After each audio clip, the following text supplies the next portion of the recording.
Imagine a gap year that's not a detour, but a launch pad. At the Shalom Hartman Institute's Hevuta Gap Year program, students spend a year after high school in the heart of Jerusalem, immersed in serious Beit Midrash learning with Hartman's world-class faculty, including leaders such as Donniel Hartman, Tal Becker, and Ilana Steinhain. Blending community, leadership, and rigorous learning, Hevuta pushes students from North America and Israel to grapple with the most significant questions facing the Jewish people and a Jewish and democratic Israel. If you're looking for a gap year where you're challenged, grounded, and ready for campus and beyond, learn more and apply at shalomhartman.org/gapyear.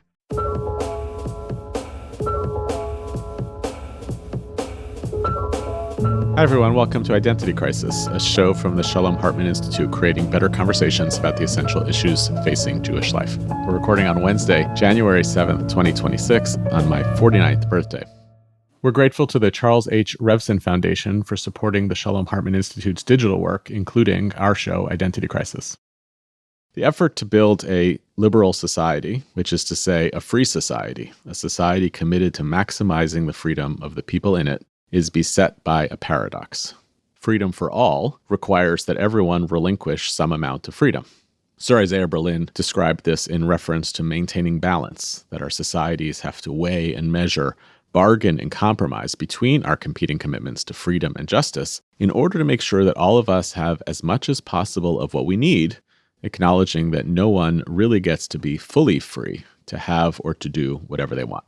Aaron Barak, the former Chief Justice of the Israeli Supreme Court, writing about this in the early 2000s, actually in the shadow of 9/11, around the time of the Second Intifada, expressed this by saying that the rights that we as humans seek within a society are not those of Robinson Crusoe on a deserted island.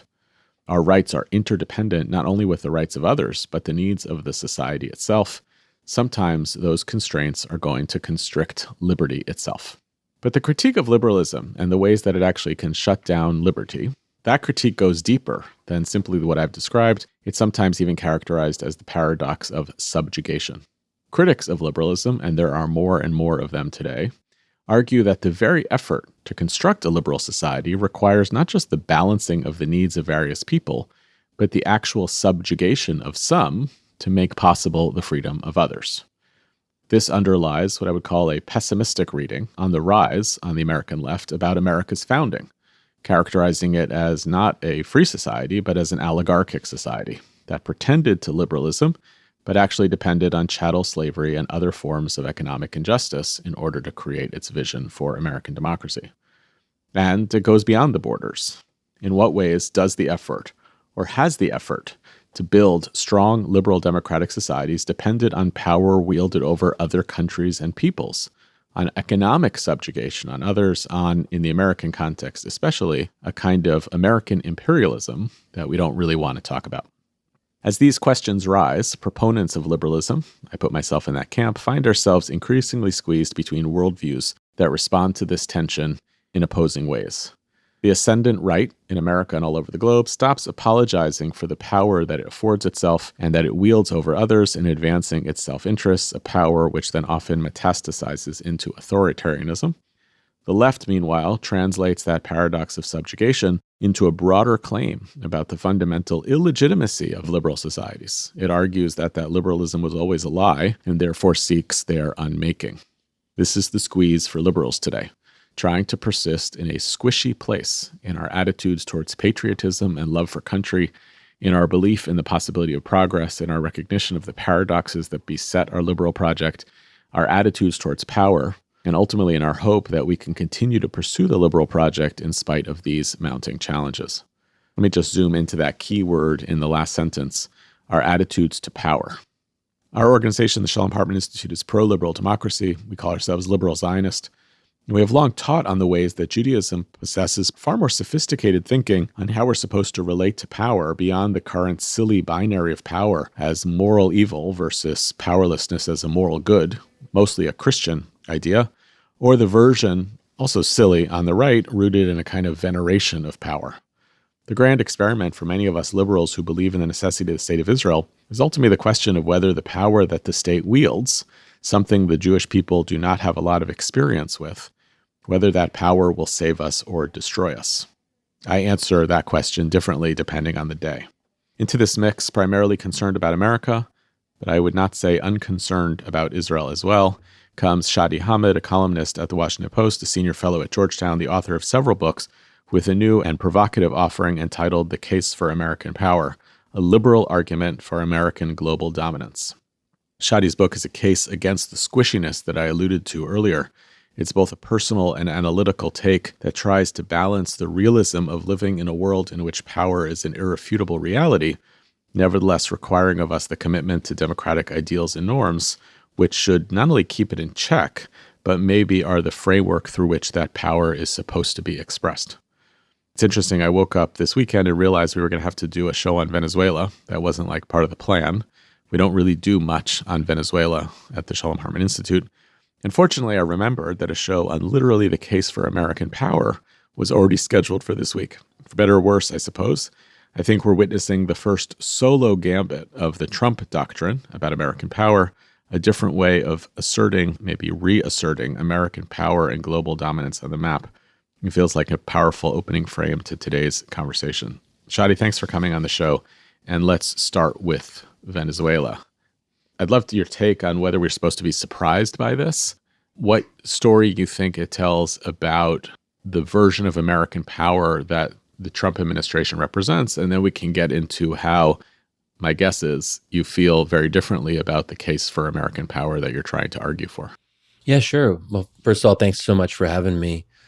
I think that I'm put in a kind of uncomfortable situation as someone who wrote a book titled The Case for American Power, and then we see what the U.S. is doing abroad under Donald Trump, and I have to kind of go out of my way a little bit to say, I'm making a case for American power. It's not the case that Donald Trump is making. And I think what we're seeing there is, as you put it, a veneration of power. Might makes right. A sense that there's almost an inherent good in domination. You see this in a lot of Trump's language, this desire to lord over, to dominate, to subjugate. And that to me is fundamentally immoral, but I think it's also fundamentally amoral. I think that Trump doesn't really talk about morality. He seems indifferent to it. So it's not as if he's really going out of his way to be bad. He doesn't care whether or not he's being bad. It's almost at a different kind of level in that sense, which makes it a little bit hard to analyze. And, I'm someone who I'm against what Trump did in Venezuela. And I think it sets a dangerous precedent. I think it's bad for all those sorts of reasons that might seem obvious to listeners, at least some listeners, hopefully. But at the same time, I don't think it's enough to merely condemn it. I think that now that it's happened, we can stop being surprised. It can't be undone. So the question that I would like to focus on now is how can we try to make Venezuela more democratic and give the Venezuelan people a better chance at living a better life, and one that is in line with our values as liberals and as Democrats. What troubles me about Trump is there is no language of morality. There's very little discussion of democracy and wanting Venezuela to transition to something less authoritarian. There's almost none of that language. So it's striking that there's not even the pretense of morality. That used to be the way it was done, that even if we were doing bad things, we pretended that we were doing good things. Now we don't even pretend. Some people might say that's refreshing. I don't think it's good because it means there's no longer a standard upon which to judge what Trump is doing, because he's not even trying to be better than he actually is. So it's interesting because I think Trump actually was playing with some language of we're doing this not because we can, right? But because there are these arguments that you can argue about whether they're the legitimate reason for why he's doing it or not. But he at least was playing the game of language by talking about the drug trade as being facilitated through Venezuela, the oppression of Maduro's people. He talked about, at various times over the last couple of months, the immigration threat as originating in Venezuela. Those were at least moral arguments, by which I mean not that they're good arguments, but they're appeals to the good, meaning appeals to arguments that are motivating. And I will say in contrast, I think this is maybe where you were trying to go. The quote from Stephen Miller from this week was, "We live in a world where you can talk all you want about international niceties and everything else, but we live in a world, the real world, that is governed by strength, that is governed by force, that is governed by power. These are the iron laws of the world since the beginning of time. I have a lot to say about that. But that feels to me like your argument is better about Miller than it is even about Trump, right? That's where I feel like some of the tension lies is there even a claim that this is something that's good for the Venezuelans, good for the world order, good for America? Or is it about simply, if I have might and power, I can exercise my will over others?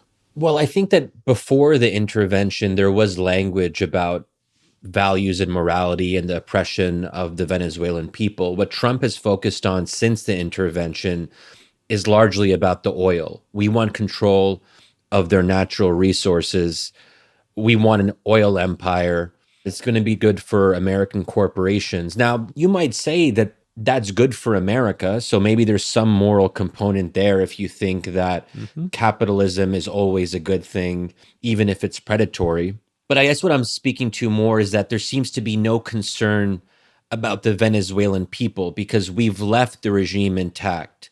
There's been a very conscious decision to leave Maduro's allies in place, including his brutally repressive interior minister, including the top military brass. And there's a kind of pouring water on the idea that the opposition can play a role. Maria Machado, the Nobel Prize winner, Trump and Rubio have been somewhat even critical about her, that she's not able to rise to the occasion, that this isn't her moment. So I think that that's what I'm pointing to a little bit more. But I think you're right that the Miller quote is most striking of them all. He really gets at this issue of domination, that might makes right, in a way that is so transparent. It's almost refreshing that he's so straight up about it, because now we can at least call him out that this is what's going on. Yeah. In fact, I was discussing this online with Jay Michelson, another writer, journalist. He was asking with curiosity, but I think also with cynicism, what are the Jewish sources someone might draw on? Are there religious sources, Jewish tradition to draw on to make that argument about the fundamental exercise of power as its own good? And the broad answer was, yeah, not really. It actually is a deeply secular idea that is divorced from any of the pretenses that liberalism often answers of like, well, we're doing this to liberate those people, to bring them democracy. There's something brutal about it. What it feels right about Miller is that he may be correctly assessing human nature and why people have historically gone to war. And that seems like consistent with a lot of what the Trump administration is about, is just stop pretending like there are norms. Just exercise power for your own purposes. I mean, in a tragic way, it almost makes the liberal pretenses to the good reasons to go to war look like lies. Yeah. Look, I think there's something to be said, though, for pretending. Yeah. And I take the point that a lot of people are making, that Trump unmasks imperialism. He makes it clear what's going on. There's no longer a facade. And I get that people who are really opposed to America, they don't want to deal with the facade because that complicates matters. The fact that we as a country have a distinct moral mission, and we've had one since the founding. Up until Donald Trump, every American president has called on those higher ideals. I think that's good, because as long as we have ideals, then at least we know what we can aspire to. When we give up on the ideals, then we have Trump without any kind of aspiration. So I want to hold on to those aspirations because I still believe in the American project. I believe that we can be better.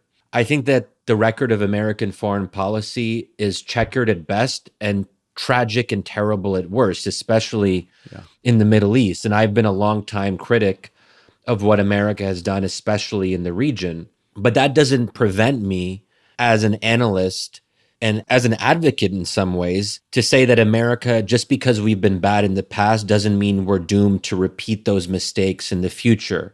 So I want to keep that sense of progress and progression. And Trump doesn't have any sense of progression. He just says essentially, this is the way it is. This is the way it will always be. Miller says these are the iron laws of human nature, and then we're done. There's nothing beyond that. Yeah, he doesn't have a sense of the future. He has a sense of a mythic past. I feel like that's the rhetorical difference, is liberals are always in pursuit of some better version of the future. It's no surprise that his whole slogan is about recounting some mythic version of American past where we stopped hedging on American power and imperialism. We just kind of were the dominant superpower in the world. I want to get to the case for American power and the idealism that you talk about in a moment, but I want to start a little bit more personally. You write about this in the book of kind of coming of age. I think you said maybe you were in high school around the time of 9/11 and then the Iraq war that followed. I guess I'm a few years older than you. I was out of college when 9/11 happened, but I do feel shaped in my early 20s. I can remember like a real sense of rupture of the war hawks who led America into the war with Iraq on the basis of deception, false intelligence for a whole bunch of reasons, including like relitigating old battles with Iraq, pursuing regional dominance for its own sake, natural resources, whatever the reasons that you might adduce. But it has left a kind of real bitterness. It's why I know my initial reaction to an invasion in Venezuela is like, I can't believe we're doing this again. I guess I'm curious for your reflection on that as having influenced your own thinking.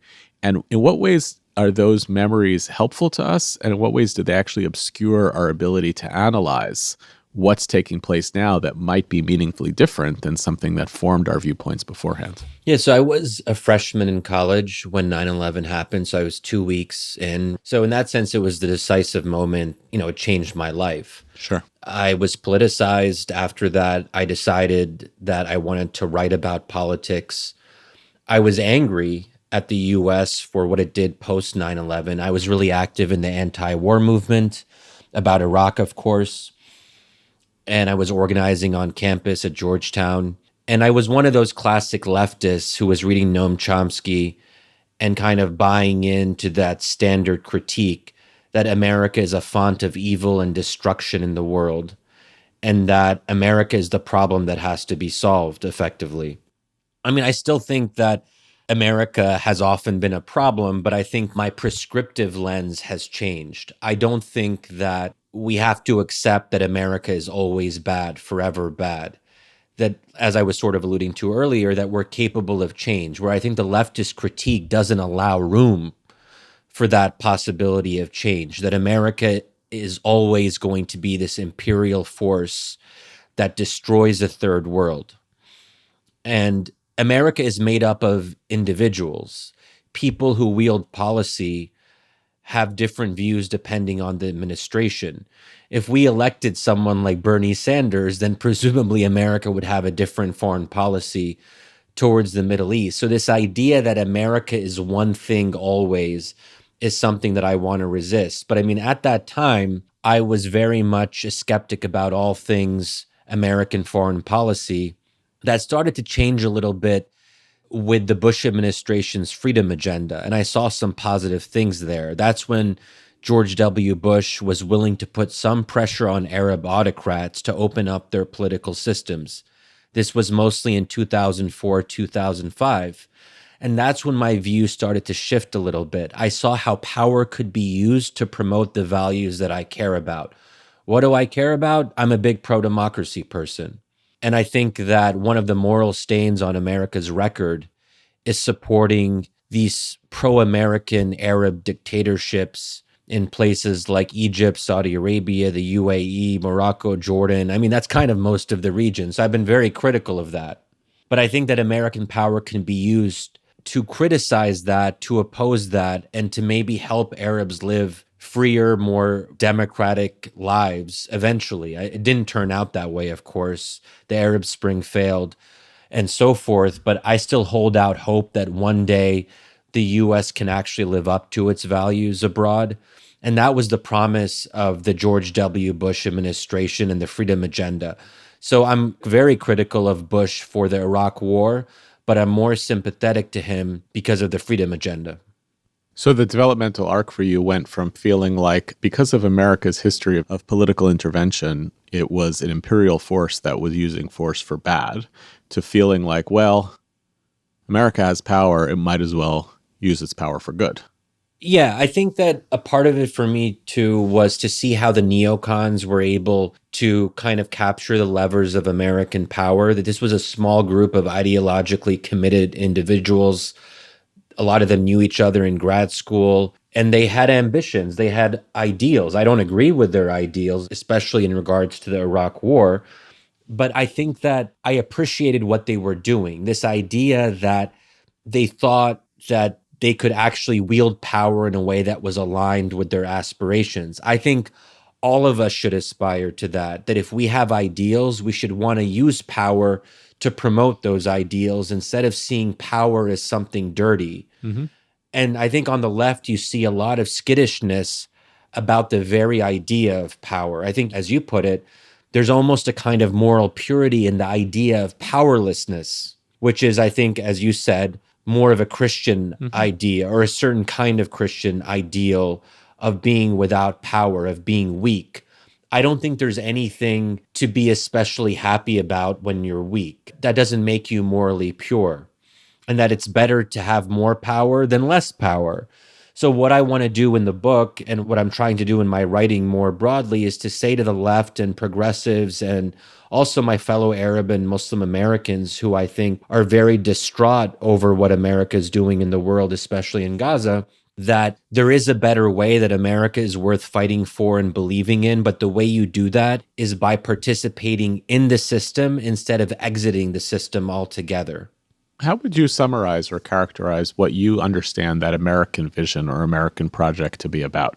What is the summary version of what that idealistic, optimistic project of America is that you say you believe in?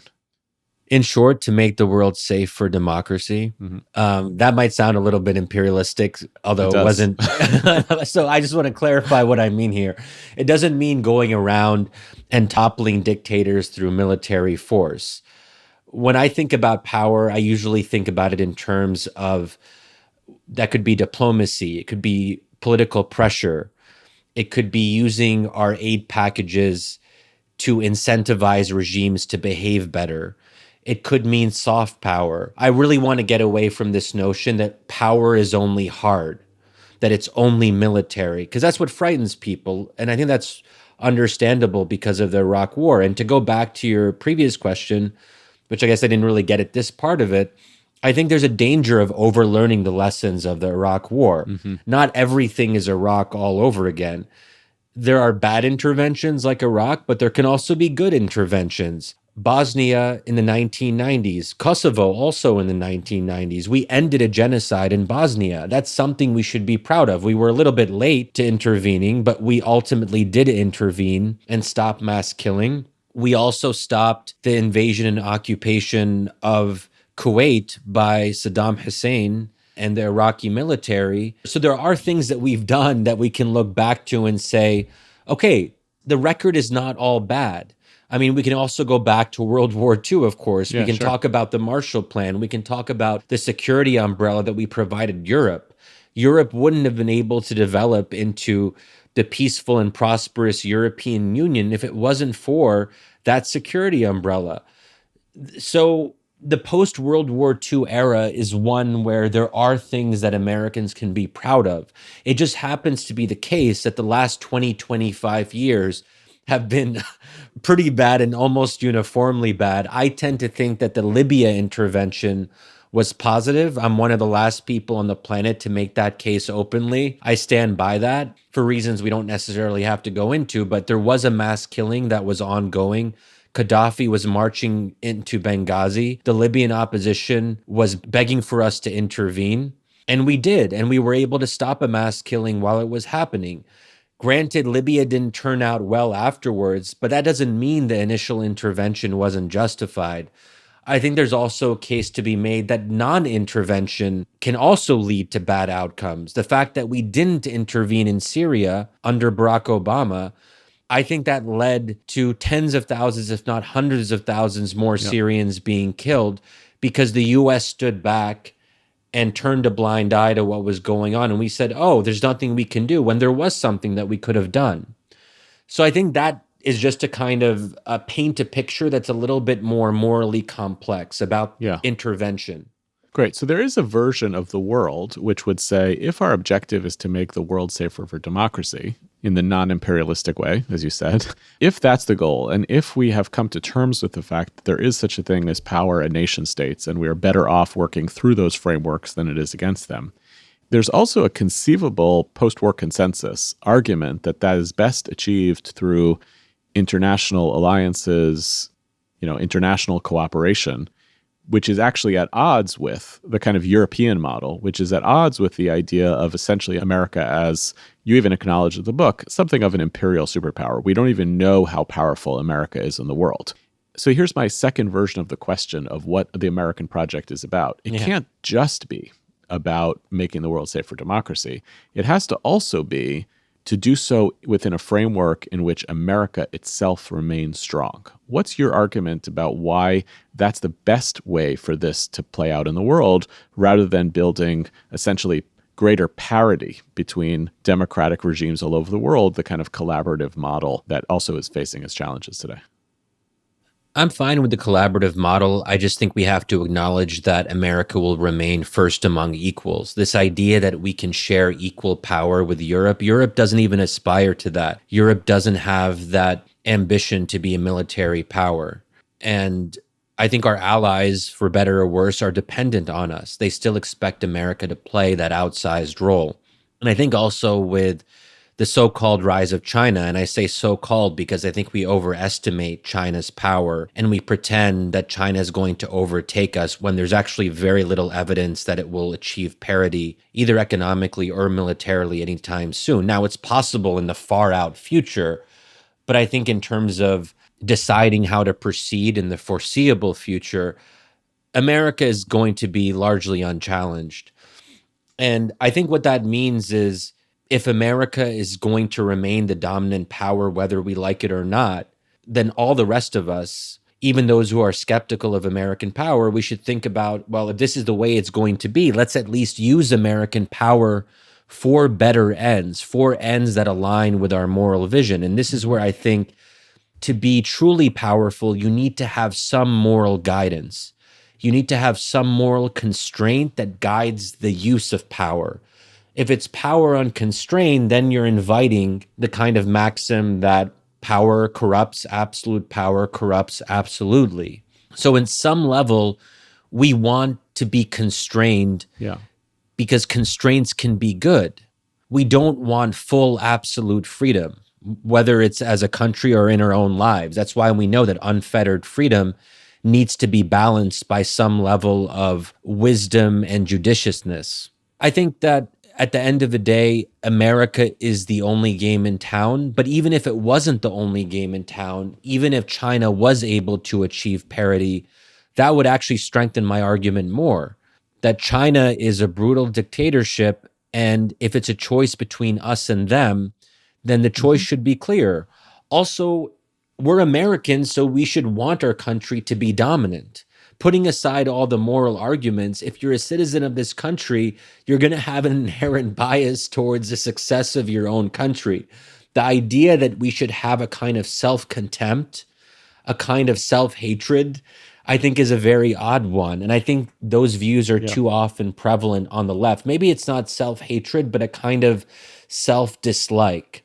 And I think I want to push back against that idea that we should dislike ourselves. Yeah, you write about this extensively in the book, about that self-contempt, and I think it's a powerful rebuke. I identify with it as someone who, even as a fourth-generation American, my kids are fifth, the sense of gratitude that I grew up with from my parents and grandparents of what America gave to us, especially after like the unique conditions that the Jewish people had to withstand through European diasporas for so long. I mean, it was basic, that sense of gratitude, and to see it wither away, I don't know, it feels babyish to me.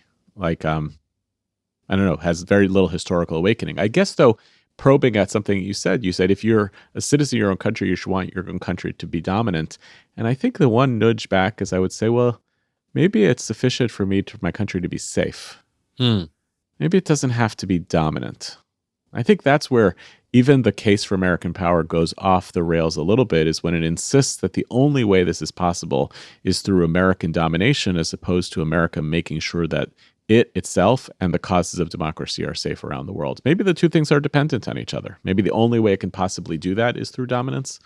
But I don't know. That's where it starts to get a little bit risky morally. That's where it hovers into Stephen Miller territory. I think a world where we're not dominant is one where our adversaries and enemies have more of a chance to compete with and challenge us. And that can affect us or our allies. We live in a globalized, interconnected world. what happens in China or in Russia doesn't just stay there. I think there's this fantasy sometimes that we can be an island unto ourselves, and I just don't know if that's possible. But I would also say that we're not a traditional nation state. We're a mission-driven state. We're an ideological state. That's actually relatively rare in human history. The vast majority of the world's countries are just normal nation states. Yeah. They want to just be content within their own boundaries. They want to prioritize safety above any kind of idealism. So I think there's also a question of who are we and who do we want to be?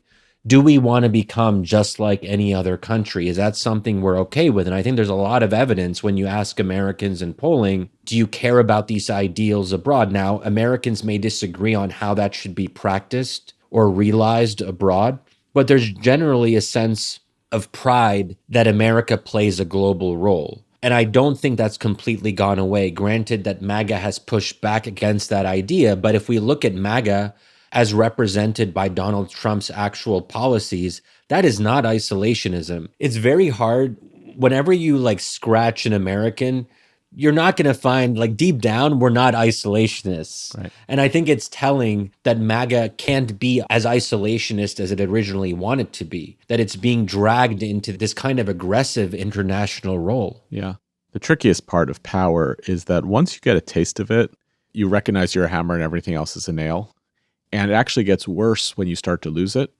The lust for getting it back becomes so profound. I think this is a very tendentious example, but there's a famous scene in Schindler's List where the Ben Kingsley character explains to the commandant, that man that you want to punish, actually the most powerful thing you could do would be to walk over and pardon him. And he tests it out in the mirror. He says, I pardon you. I pardon you. And he realizes that an immense amount of power comes from it. And then he turns around and shoots the guy in the head. Because actually, once you have a taste of power, it tends to become a fixation. And to actually recognize that you can have power but not wield it is very hard to do. And I do find myself both drawn to many aspects of your argument and very worried that it almost is something that you can't put it back into the container. How do you cultivate a society that wants to be dominant in order to advance its worldview, but can't resist that when it feels like it has anything standing in its way, it's going to use this amount of force to get its way as opposed to the more restrained way of using its force. It's going to gravitate towards the U.S. military as a solution to its problems as opposed to the power of diplomacy. That feels to me like it's the bugaboo that underlies, and it should be, the fear that underlies even something that you would characterize as the case for American power. And I think we should have some level of fear. You know, I've described my book as a kind of anguished manifesto because I'm torn on some of these questions. Sometimes I almost worry, am I sounding too kind of imperialistic? Do I like what I'm saying? And I have to push back against myself sometimes. I'm like arguing with myself in maybe a kind of Talmudic way, I suppose. Yeah. I go back and forth, but ultimately I have to try to not compare America to some kind of ideal that doesn't exist. That maybe there is this ideal vision in our own minds that could be possible. But in real life, in the real world, America is going to fall short of what we want it to be. And at some level, we have to accept that imperfection. That's part of living tragically in the world, that we don't get everything we want, but we also shouldn't throw out the baby with the bathwater. Yeah. And I think this is where morality, cultivating a moral sensibility, is important. Now, that is sometimes overwhelmed by the realities of power. But I think at an individual level, this is where religion becomes important, and why I'm a vocal proponent of religion playing a role in public life is because I think that sense of accountability to God can be part of a moral sensibility that constrains us. And that's what's so frightening about Trump, not Trump himself, who is not a Christian as far as we can tell, but so many of Trump's acolytes, is they claim the mantle of Christianity, but don't do anything that seems recognizably Christian to me. And I think if they had more of that Christian sensibility, maybe they'd actually think to themselves, maybe we shouldn't blow up that boat, off the coast of Venezuela. How am I going to face my own maker on the day of judgment when I've done these horrific things? Yeah. And they don't seem to have that level of self-awareness. So it's probably not satisfying, but I think all of us as individuals can aspire to that sense of morality. And hopefully, if we ever in our lives hold real power, I probably won't because I'm a writer, But if I did, I'd like to think that my sense of God consciousness would play some constraining role. I mean, unfortunately, the majority of the nature of human history is that when God is brought in as piece of a person's identity when they're connected to power, it's viewed as an entitlement more than as a source of restraint. But from your mouth to God's ears, as they say. Let's talk a little bit about the case that I struggled with the most, and it's near the end of the book. And I couldn't quite tell, maybe this hypothesis is right, that a lot of this book was written and then you had to wrestle with Israel and Gaza. It kind of felt that way because it kind of really shows up in the epilogue. Like it shows up earlier, but it's really a challenge in the epilogue. And what becomes clear to me is that you view America's support for Israel's actions in Gaza as a failure of the American exercise of power. Perhaps your example would be the failure to apply the American ideal of promoting that moral vision for the world through a naked exercise of power. I disagree, and I'd love for you to give your take, because there is a world in which America standing up to the Iranians is the exact expression of what it means to stand up for the cause of democracy, and that it feels very continuous with America supporting the Ukrainians against a Russian incursion and supporting Israelis against an Iranian incursion. But that's obviously not the way you read it. Yeah, exactly. And you're right to notice a little bit of tension in the book. I wrote most of it before October 7th, and then I really had to wrestle with it after October 7th and seeing what was happening in Gaza, which to me has been, I think, even perhaps more so than 9/11, the decisive political moment. And I know people look at me and they say, Shadi, how can you, like, aren't you giving this too much weight? It's a longer discussion of why it's been so important to me. But I do see what has happened in Gaza as one of the great crimes of the century. We don't have to get into like my views on whether it's a genocide and all of that. I do have those views, but I'll just say how it relates to my book, because I think that's what you're getting at. I think that we could have used American power to stop the atrocities that Israel was committing. I saw that Israel was doing terrible things to the Gazan people. I think Israel had a right to defend itself initially, and it had a right to target in a precise way Hamas's assets and military capabilities, but I think it went well beyond that. And it prolonged a war that didn't have to be prolonged. And we also know that at various points during the Biden administration, there was a sense of getting close to a ceasefire, but Netanyahu had his own personal vested interest to prolong the war, to stay in power and keep his far-right coalition intact. So I think there's a lot we could sort of unpack there. I think the basic argument is that the war didn't have to be as brutal as it was, and it didn't have to go as long as it did. And not all those Palestinians had to die. And I think that the U.S., if you agree with my premise, then it follows from that the U.S. should have used its leverage with Israel to put serious pressure on Israel to stop the killing and to end the war and to accept a ceasefire, which Donald Trump ultimately did do. Yeah. But I think that could have been done much earlier. So my idea of American power is to say, here's an ally, Israel. Israel is not living up to our ideals and even our interests as Americans. I don't think it's in America's interest to be seen as facilitating Israeli war crimes. Right. So for that reason, I think that America sort of abdicated its power. And ultimately, Israel is the junior partner in the bilateral relationship, just like Egypt is a junior partner, Saudi Arabia is the junior partner.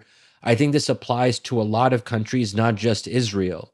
When we are the senior partner, when we're the dominant player, we should be able to use leverage effectively and put pressure where pressure is necessary. Yeah, look, I mean, I definitely identified with one of the earlier chapters of your book when you talk about the ways that the Obama administration in some ways was the biggest failure around the Israeli-Palestinian process, precisely because Obama came in with very different viewpoints than many of his predecessors, seemingly a commitment to trying to actually bring Israel to the table somewhat coercively, backed off. I thought it was one of the strangest things I ever saw politically, which was he got upbraided in the Oval Office by Prime Minister Netanyahu.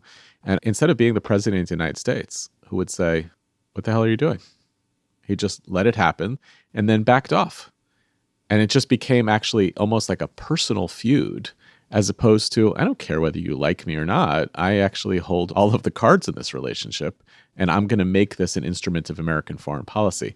I think where it gets tricky for me in your read of the last 2 years is, I think certainly for many Jews, for many Zionists, for many Americans, October 7th was a 9/11 moment in a way that's different than how you describe Gaza as a 9/11 moment or as a significant earth-changing moment of recognizing like, oh, this is actually a battle between good and evil, October 7th bred.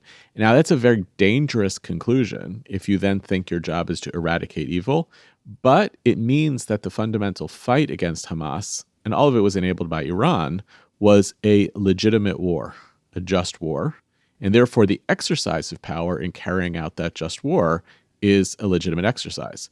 I guess we eventually meet each other up again 2 years later, where I can say, yeah, I think the war went on too long. I don't think they had to kill as many civilians as they did. I think America could have and should have accelerated the process to that ceasefire. I think Netanyahu was not on team ceasefire until it was convenient and politically legitimate for him. I guess the real challenge, which becomes the problem of the argument, I don't mean it's a weak argument, I just mean it's a hard argument, is that you're taking a scalpel to a discourse on power that usually is hammer and nail. You're trying to like exactly get right when is the right time to exercise power and when is it too much. And unfortunately, in the environment in which we live, the dialogue between those who believe Israel was the primary culprit in this conflict and those who believe that Israel was the primary victim in this process, those conversations don't happen. They don't meet up. They don't. Right? Because there's actually a lot of what we've said comes pretty close to each other, but there's a kind of a crux of a moment in there on which we feel like we're on different sides. Do you feel like that's accurate? Yeah, and this is why I think that the lessons of 9/11 are instructive. I mean, I think from an American perspective, we shouldn't have seen post 9/11 as a war between good and evil. That led us to overshoot the mark considerably. It led us into Iraq and to stay in Afghanistan for 2 decades. We shouldn't have overreacted. So I think a similar argument can be made that, yes, October 7th was a 9/11 moment for Israelis, but Israel fell into the trap and overreacted to the nth degree. And there wasn't any sense of constraint there. And this brings us back to, I think, your good points about how do we find ways to constrain power, especially when people feel that they're in the right. It's not funny per se, but there is a kind of irony to, at the end, who decides who's good and who's bad? It's subjective. Israelis feel that they're fighting a war that is good and right. Many others, probably most of the rest of the world, feel that Israel is committing grave evil. That's a tough one to resolve. And they're just two diametrically opposed visions of Israel's role and what Israel has done. And I think that if you are someone who's been a victim of a terrorist attack, just like we were on 9/11, you can get this sense of moral righteousness that is intoxicating, and then you just lose sight of things. And I think there is such a danger there. I don't have a solution to it. I don't think there is a solution. I think this is always going to be an occupational hazard when anyone feels that they've been wrong. Yeah. I guess I am still holding out hope, knowing that this is a viewpoint that runs counter to the Israeli current day political establishment, that the story that you tell about American power and its plausibility to do good in the world, rooted in the ability to be superior to its enemies and advancing a moral good, I genuinely believe that the state of Israel can be that project as well. What I live in fear of from this argument is that it just puts Israel on the side of the kinds of authoritarian, anti-democratic regimes that you want America to use its blunt force against. And I want America to partner with in advancing that vision for good in the world. And I'm going to keep fighting for that. Do you think there's a plausible way in which this conversation can continue, in which that image is possible? It depends what we mean by partnering. Yeah. I would like to think that partnering can include some tough love. So I think I even say this in the book, that I'm not under any illusions that the U.S. is going to completely cut off Israel. I don't think that's realistic, even if I might want it. But I think there's also something to be said for the fact that Israel proper is at least still somewhat democratic, and it is an ally, and it has been historically. We can't just get rid of our allies overnight. That just wouldn't be right. It would set a bad precedent. But can we put pressure on our allies? Can we say, hey guys, we've been friends for a long time. We got your back. We're not going to let Israel be destroyed. We're going to protect Israel's right to exist. But that doesn't mean you can do anything you want to the Gazan people and just like pummel them into oblivion and make Gaza uninhabitable for the rest of eternity.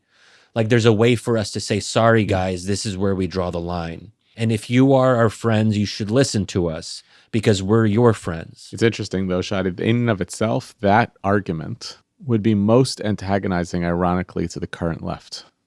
Because the willingness to use in their phrase, we are your ally, we basically support you, we see you as partners, but you have to use more restraint on your power. Great, congratulations, you're a liberal Zionist. And the current discourse around the basic legitimacy of Israel and the exercise of power, as you correctly indict in your book, doesn't really make space for that kind of viewpoint. So ironically, your argument may wind up being able to be useful to advance a vision of a world where you may have some disagreement with how it's being expressed, but the ideas themselves are compatible with that worldview as well. Yeah, I mean, I think in that sense, I'm a little bit more realistic than a lot of the left on Israel-Palestine. I mean, I advocate a tough line, but I also know that it's this question of how do we reckon with the fact that the things that we might really want in theory are simply not possible. I do think that Israel has a right to exist as a state. I don't believe in a binational state or a one-state solution, but also on somewhat pragmatic grounds. I don't think that you can ask Israeli Jews to self-dissolve their own state. That would just be kind of unprecedented, and I don't know how you could do that democratically. You'd have to do that against their will, and I wouldn't be comfortable with that.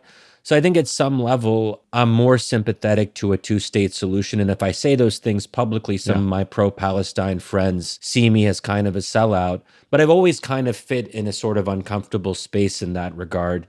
And am I comfortable with that? I mean, I don't know, but if my arguments can be useful to liberal Zionists like yourself, Yehuda, that would be great. Because ultimately, people like you are going to have to make the argument to folks in Israel. They're not going to listen to someone like me. Maybe they'll listen to someone like you and others like you. Yeah. So I want anyone who can find something useful in my arguments, go at it. Shadi, thanks so much for taking the time today. Really appreciate it. It was my pleasure. Thanks so much. Here are some other things that are happening at the Shalom Hartman Institute. As part of our Pathways to Hope initiative to inspire a brighter future for Israel, 3 young Israeli changemakers from our Hazon program traveled to Toronto, Boston, and other cities in North America. You can hear about their experiences in Hazon and how they have embraced today's realities with vision and courage on the Canadian Jewish Network's North Star podcast. Stream or download now at thecjn.ca/north. For more about Jewish life, politics, culture, and breaking news across Canada, check out the Canadian Jewish News at thecjn.ca. This week, the staff of the Shalom Hartman Institute of North America is gathering in our Beit Midrash in New York for our annual staff retreat. Our wonderful team of 60 from across North America is strengthening our community and our commitment to our mission to enrich the moral, intellectual, and spiritual life of Israel and the Jewish people. Stay tuned for Hartman happenings to keep learning about the exciting work ahead. Thanks for listening to our show, and special thanks to our guest, Shadi Hamid. Identity Crisis is produced by me, Tessa Zitter, and our executive producer is Maytal Friedman. This episode was produced with assistance from Annie Beyer-Chavetz, researched by Gabrielle Feinstone, and edited by Josh Allen, with music provided by SoCalled. We're grateful to the Charles H. Revson Foundation for supporting the Shalom Hartman Institute's digital work, including Identity Crisis. Transcripts of our show are now available on our website, typically a week after an episode airs. We're always looking for ideas for what we should cover in future episodes, so if you have a topic you'd like to hear about, or if you have comments about this episode, please write to us at identitycrisis@shalomhartman.org. For more ideas from the Shalom Hartman Institute about what's unfolding right now, sign up for our newsletter in the show notes and subscribe to this podcast everywhere podcasts are available. See you next time, and thanks for listening.